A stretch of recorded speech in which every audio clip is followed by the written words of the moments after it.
Now, while the standoff between the United States and Russia over Ukraine has so far mainly played out diplomatic and economic fronts, experts warn that it could spill over into the realm of cyberspace. Russian cyber attacks against Ukrainian government websites has added to the confusion after a data wiping malware infected hundreds of computers, including in neighboring countries. Now, yesterday, President Biden addressed this issue. Take a listen for yourself. Let me also repeat the warning I made last week. If Russia pursues cyber attacks against our companies, our critical infrastructure, we are prepared to respond.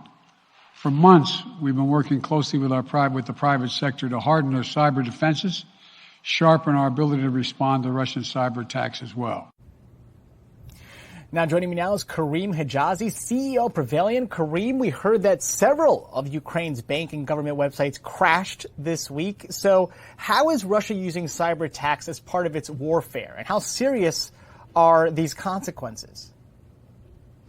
Yeah, thanks for having me, Ken. I think that the biggest fear we've had all along is the risk that there will be something deployed by Russia into the Ukraine that could go wormable. It's a funny word, but really the whole context around having something that was intended to go to a certain target, but that little apparatus that's sent in, like NotPetya that we saw several years ago, proliferates out beyond these political borders to the rest of the world. And exactly what you just mentioned a minute ago, we're starting to see things that were probably intended specifically for organizations in the Ukraine. These wipers are now showing up in Latvia and Lithuania and other places. And so that's the first indications of something that was originally intended for one location that's finding its ways out to other places.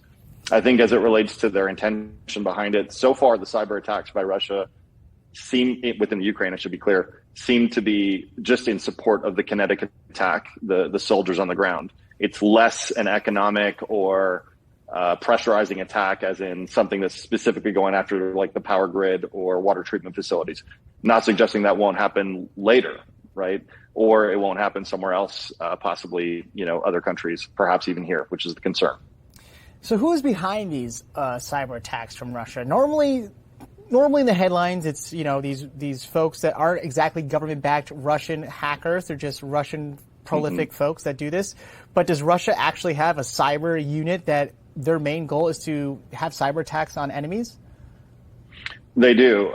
There's a unit called GRU. It is the military intelligence unit of the Russian intelligence service that actually conducts these military type operations from a cyber, a combative perspective. And there's another division called the SVR that is much more espionage oriented. And they're the ones that conduct more of the influence campaigns. Now, that's not a hard line. They do have crossovers. They do kind of work together. These are nation state sponsored and sanctioned groups that work on behalf of the Russian government. That being said, there is a widely held belief within the community that these groups that work for the Russian government also tend to moonlight as cyber criminals or have the means to go a little bit off reservation and do some extracurricular activities. So a lot of crossover, what we call APT groups in the US, and weapons and tools, cyber weapons and tools seem to be created by these groups and are used to the end of the, to whatever end meets the objective of Russia as a country. So unfortunately, I think it's a mixture of probably some of these sanctioned groups that are specifically part of the government and, connections with some of these more rogue proxy units that are working on behalf of the Russian state. How prepared is the U.S. for a Russian cyber attack? Well, as Biden said, there's been a lot of work put into hardening our defenses. The challenge we have, and as we saw in the last couple of years, and I've said it several times actually in former interviews, it's less about vulnerabilities, and I'll be very clear about this. Sadly, we're not in a place anymore where we can simply patch everything and be fine. This isn't about trying to make sure the walls of the fortress are all secured. We certainly want that to be the case. But the greater problem right now is that there is embedded implants or malware that has been put there a long time ago that needs to be rooted out and wiped out to rid ourselves of that risk, because it's those embedded pieces of malware that have been put here a long time ago, well before this event happened, that these groups can activate and use as a doorway in. And these implants are not just in government and military and critical infrastructure, environments. They're in the private sector organizations that are the supply chain partners to these environments. So the conduit is there. The lower level of operational security in these smaller organizations are easier for these adversaries to get into and keep these things laying in wait and in dormancy until they're ready to activate them.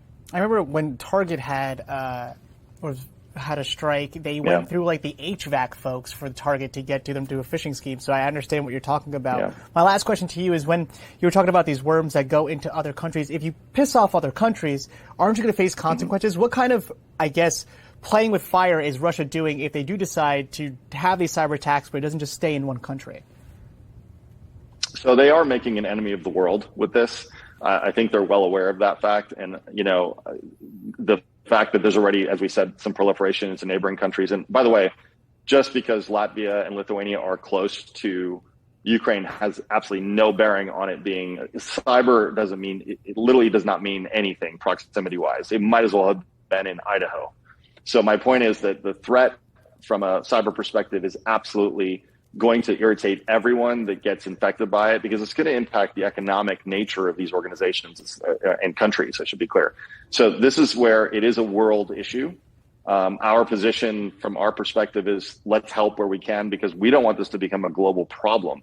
We've just come out of a biological pandemic. The absolute last thing we need is some sort of cyber pandemic that frankly could come from this.